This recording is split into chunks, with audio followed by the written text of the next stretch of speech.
Welcome to part 2 of the latest podcast from the Gold Chronicles with Jim Rickards and Alex Stanczyk, presented by Physical Gold Fund.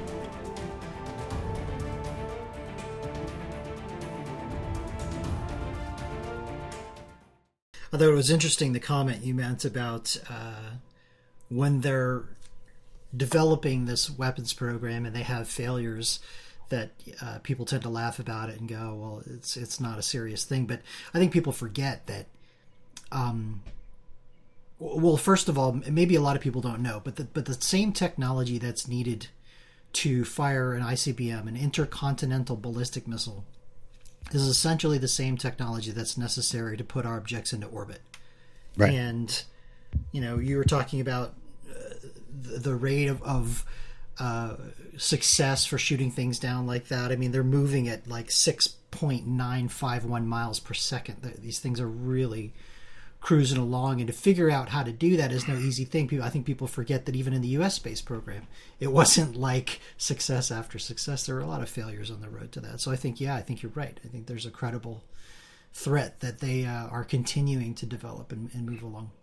Yeah, I remember in the late 1950s, early 1960s, when the U.S. was trying to catch up with the Russians, and we had the Mercury Redstone program, and then the Gemini program, then Apollo, and then the space shuttle, and all that. But in the early days of testing the rockets for Mercury Redstone, the American rockets used to blow up on the launch pad. Mm-hmm. And you say, whoop, that one didn't work, and they would try it again. But as I say, these were all learning experiences, and you're exactly right. By the way, just to kind of not to pile on, but the Pentagon announced the other day that yesterday that they're considering shooting down a missile with a missile as a test. So what we would do, we would fire a missile, one of our missiles, mm-hmm. and then there'd be an anti-missile battery, and their job would be to shoot that missile out of the sky as a demonstration that we can do it. The message to Kim Jong-un is don't waste your time.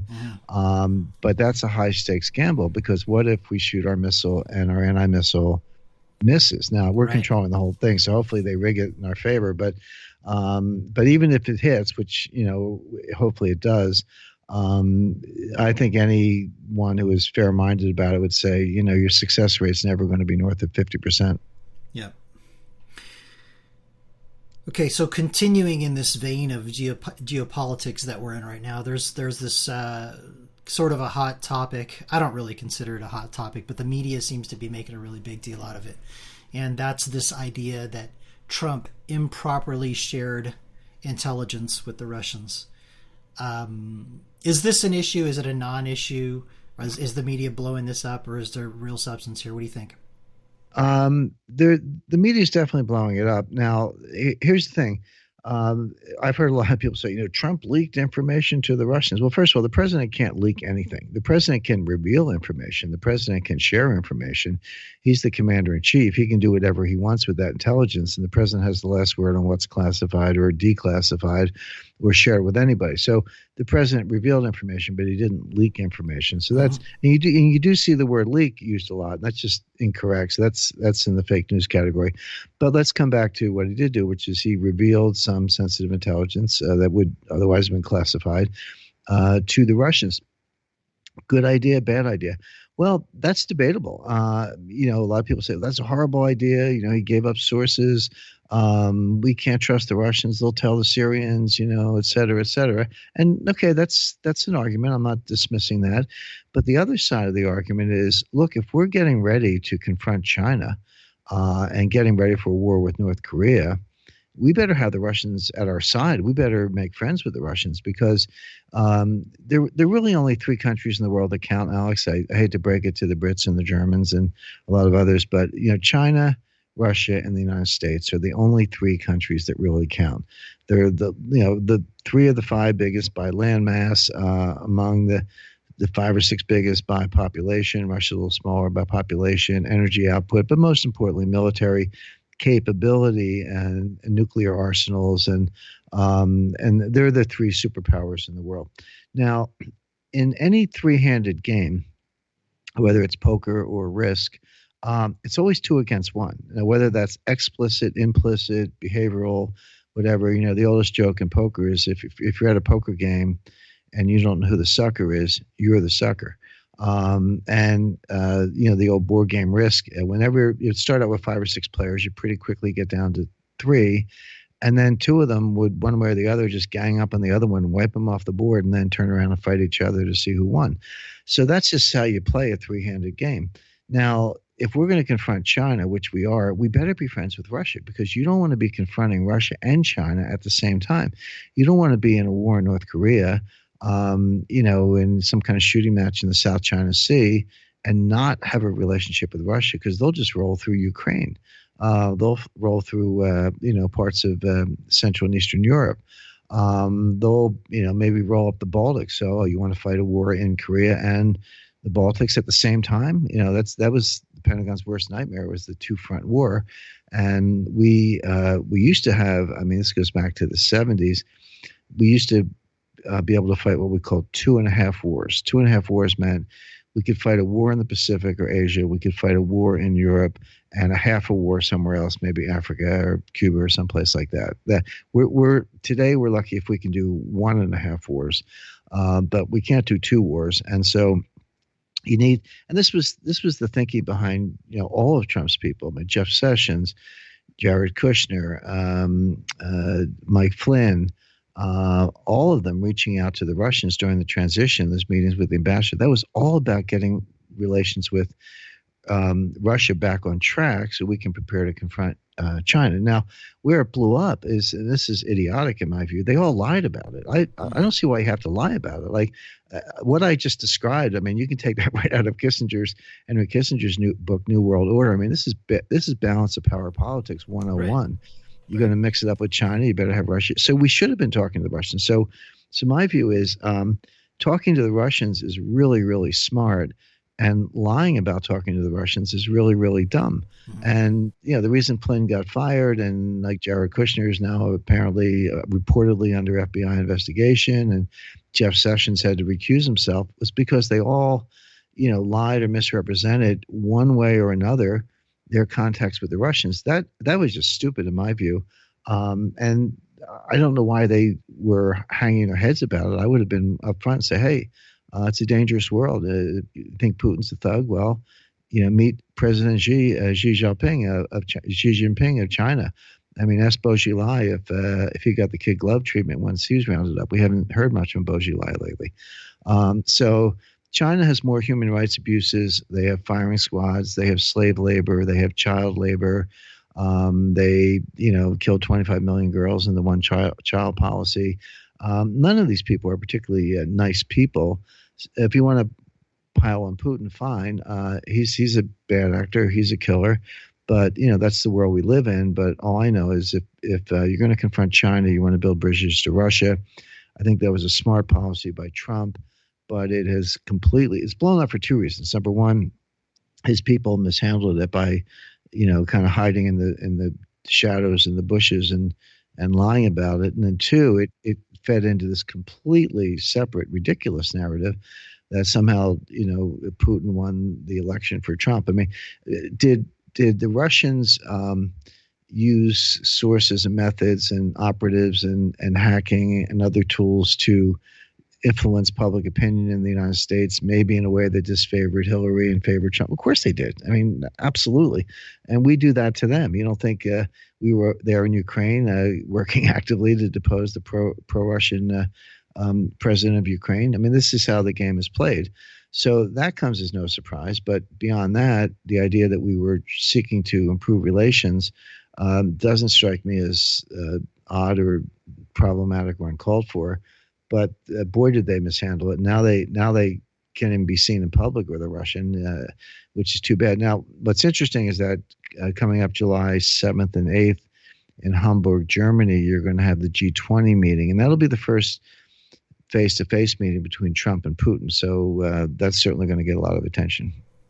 Yeah. So basic diplomacy is what it comes down to. Yeah, basic diplomacy. Yeah, and the intel sharing. It's again, he's the commander in chief. If he wants to tell the Russians, because oh, by the way, this faux outrage. It's laughable. I have a You have a background in intelligence. I have a background in intelligence. Intelligence gets shared all the time. The Jordanians pick up some pocket litter from a prisoner and they give it to the Israelis. The Israelis share it with us, or we get something from the Turks and we slide it to the Israelis. Or, the intelligence operatives trade intelligence the way kids trade baseball cards. I mean, Sure. they swap it around all the time, usually for some quid pro quo, usually because intelligence is a two-way street.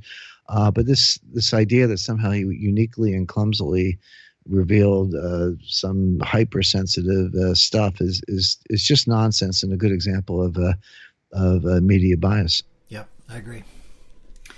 Okay, so let's dive into physical gold for a little bit. I'm going to give a brief snapshot on what's going on in the physical gold markets up until now for the year, and after that we could dive into some material from your last book, The Road to Ruin, and I want to ask you for your commentary on how that dovetails into gold.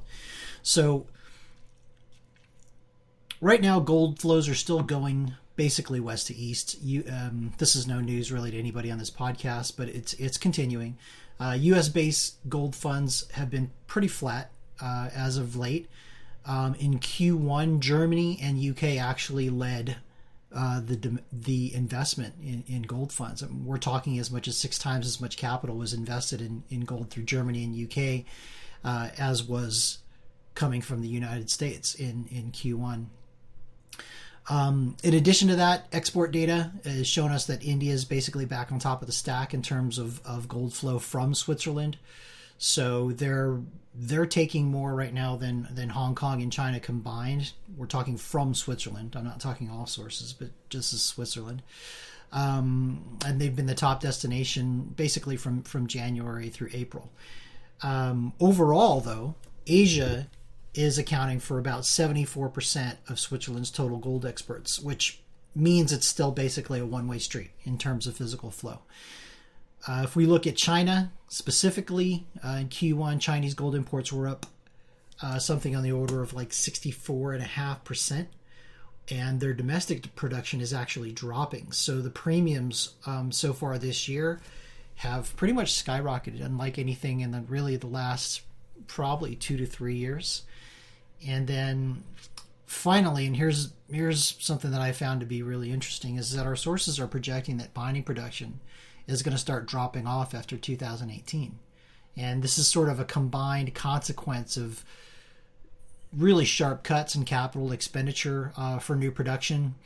Total capex for companies in the Huey Index, for example, declined by about 65% between 2012 2016, and there really hasn't been any new significant discoveries. So to add to that, what we were talking about a little while ago in terms of the Fed balance sheet rolling off, the deflationary effect, and the fact that it looks like mining capacity is going to start dropping off, that's pretty interesting scenario. Let's talk a little bit about systemic risk. I'd like to read an excerpt from your book, Jim, The Road to Ruin. And for those who don't know, Jim was the chief counsel for long-term capital management. He negotiated the long-term capital management bailout with Wall Street and the Federal Reserve at the time. And this little excerpt is about that time during sort of the crisis period and looking at how things were constructed. So this is the excerpt from the book. LTCM had 106 trading strategies involving stocks, bonds, currencies, and derivatives in 20 countries around the world. From the outside, the trades seemed diversified. French equity baskets had low correlation with Japanese government bonds. Dutch mortgages had low correlation with Boeing's takeover of Lockheed. The partners knew they could lose money on a given trade, yet the overall book was carefully constructed to add profit potential without adding correlation.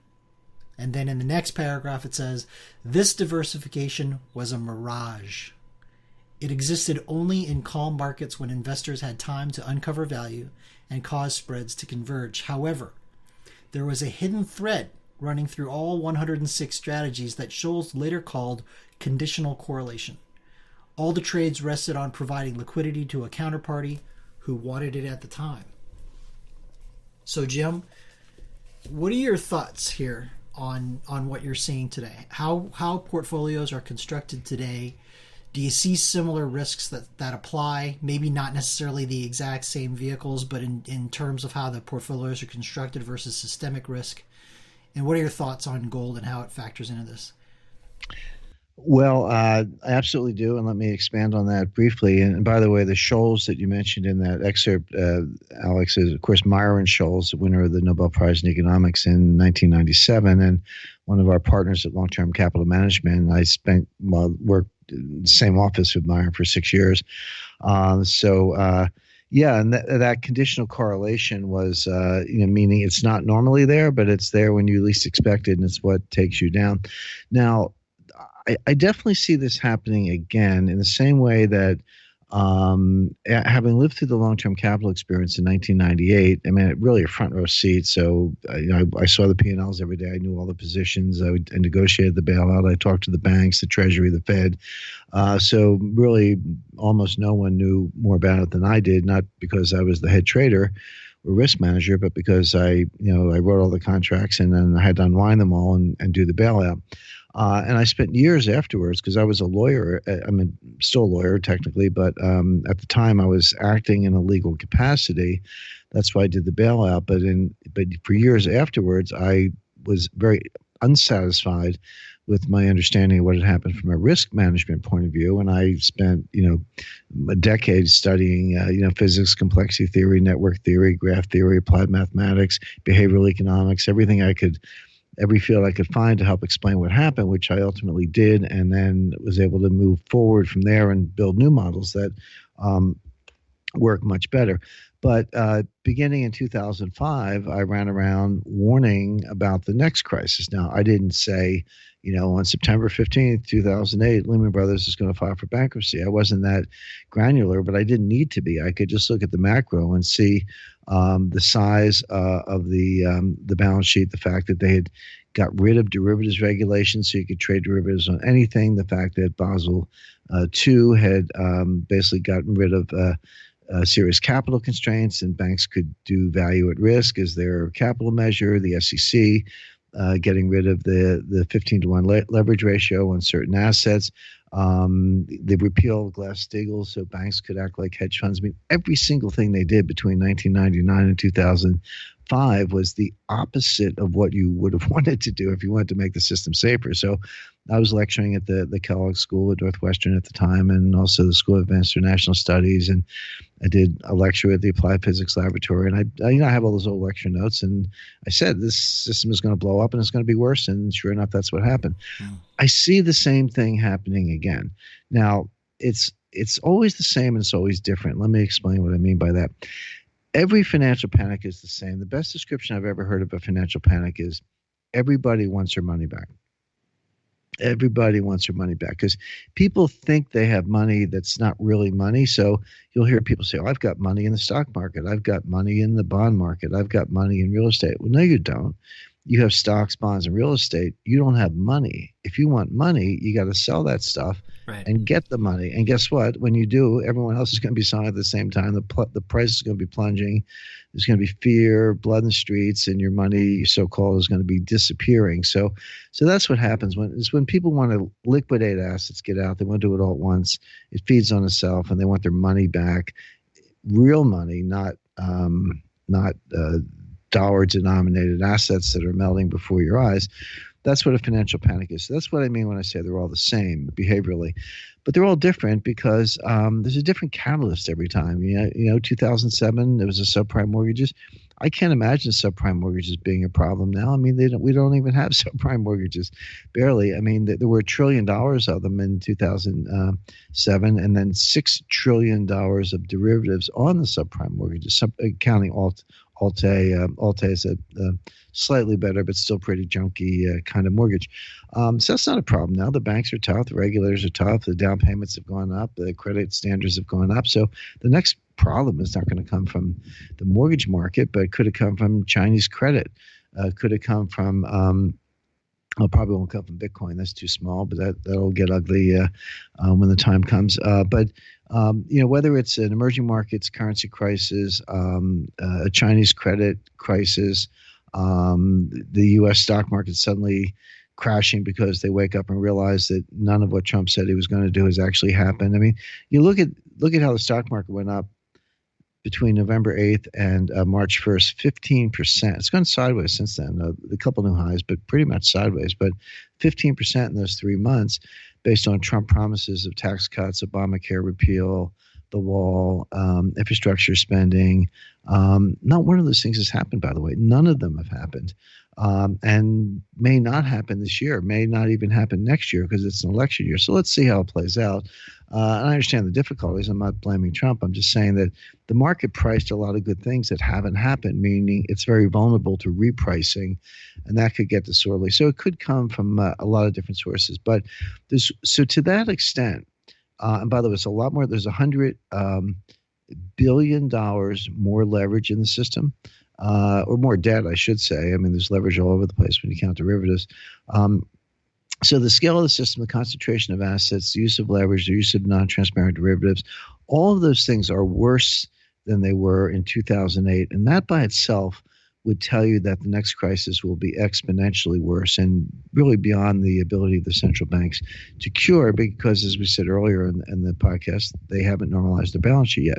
But there's something worse than that. Worse than saying this is a bigger, better replay of 2008. And that is the rise of robo-investing and passive investing, indexing, and ETFs. I'm not talking about high-frequency trading. I mean, that has its own dangers, but really passive investing. And here's why. Because so you have passive and active, right? So passive is just, I'm going to buy the index and, go take a vacation. Whatever the index does, it does. And, because you can't beat the market, you never have better information, you're never fast enough or smart enough. So just track the market. And even if it goes down, it'll come back and you'll make money in the long run. So this is the Warren Buffett, John Bogle, Jeremy Siegel mantra, okay? But there's a certain amount of active investors who wake up, and whether they're, hedge fund mavens like Stan Druckenmiller or Kyle Bass or Ray Dalio, who have incredible track records, or even others who maybe don't have such good track records, but they're trying. These are the people who engage in what's called price discovery. They're taking money, committing capital, taking a view, engaging in transactions to see where the value is by buying and selling and holding and seeing how it works out. Maybe they have tight stops and they buy something and it blows up in their face and they get out of it. But that's what's called price discovery. So think of the passive element. Think of price discovery as a healthy body. Active investing is a healthy body. And passive investing is a parasite. It jumps on the back of the healthy body and sucks it dry, right? Because that's what passive investors do. Well, a small parasite on a large creature will carry on. The creature won't die, and the parasite will thrive. But what happens when the parasite gets to be bigger than the creature? What happens when the amount of you have more and more passive investing on less and less active price discovery, active capital commitments? That is an inverted pyramid. That is a highly unstable situation, and that's what's new. That the passive investing piece is now, I believe, larger than the active investing piece, getting larger all the time. And so what that means is that when the psychology changes and people want to bid, the number of active traders out there who say, yeah, I'll take them, I'll buy them, the way the old New York Stock Exchange specialists used to do. As a specialist, your job was to buy when everyone else was selling and sell when everyone else is buying. You took the other side of the market, and that's how markets maintain some liquidity. It wasn't foolproof, but it worked pretty well for almost 200 years. That's gone. I mean, it's long been gone on the stock market. I talked to Steve Guilfoyle.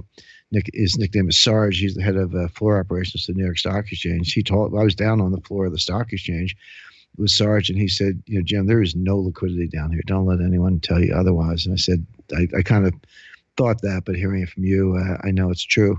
But even for the upstairs traders and the hedge funds, there are fewer and fewer of them. So things are going to go no bid faster than so fast to make your head spin, and then that's going to make this crash worse. Now, gold is where you want to be, not 100%. I think the listeners know I recommend 10% of your investable assets in gold. There'll be a flight to quality. It'll start out in treasuries. And actually, at the early stages of the panic, a lot of people sell gold. And the reason they sell it is interesting. It's not because they don't want the gold. They actually wish they had more.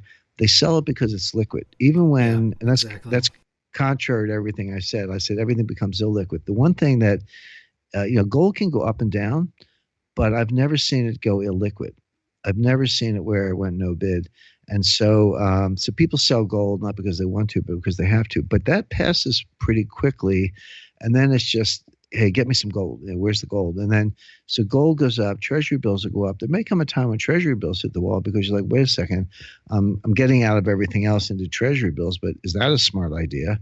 If the central bank's tapped out and people are losing confidence in the United States and losing confidence in the dollar, maybe not. So then the demand for gold goes up even more. So it's obvious that's how it plays out. A lot of people say, well, yeah, call me when that happens, Jim. Call me the week before and I'll sell some stocks and buy some gold.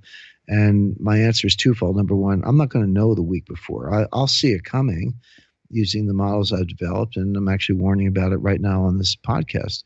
But it's not like I'm going to know the exact minute or the day. I won't. I just prepare for it in advance. What I say to those people is, what are you waiting for? You know this is coming. But beyond that, even if I could sort of pinpoint it a little bit, when this hits and you go out to get your gold, you might not even get any. There might not be any available. Now, there'll be a price. You'll be able to watch it on TV, but you won't be able to get the physical gold. So again, one more reason to get it now. Great.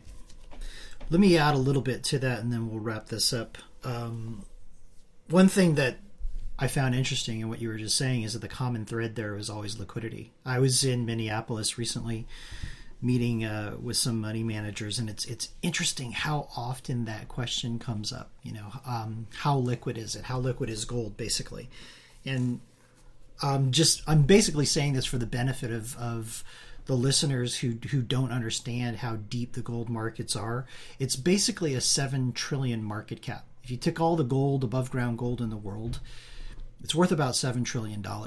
And annually, we see tremendous liquidity and depth. In just for example, China and India alone, they're consuming close to 3,000 tons a year. And the amount of liquidity that's available is pretty high. So,